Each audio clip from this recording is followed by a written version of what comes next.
The best way to maintain them is to give them three rather reasonably good feeds throughout the week, 2 lighter feeds, and then they get 2 starve days. You're basically looking at a racehorse that needs to be kept lean and mean, particularly when it comes to breeding. If they are overweight, they just do not work very, very well at all. This time of the year we're trying to convince them that it's a good time to breed. So we're actually feeding them the same amount of food, but it's spread out through 7 days, just to make them, give them the illusion that conditions are good. Now's a good time to have babies. The noise that you hear them making. Do you take care of mammals there? Everything. You do?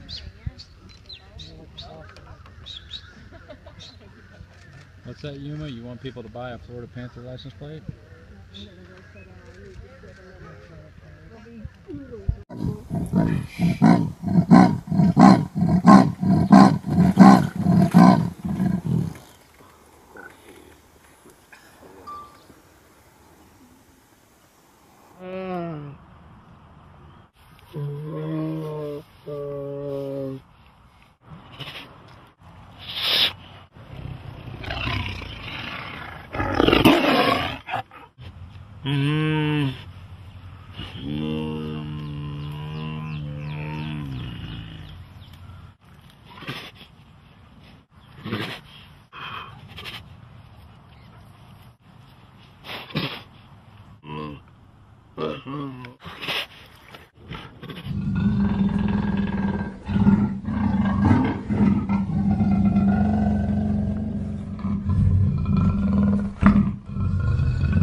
Hey!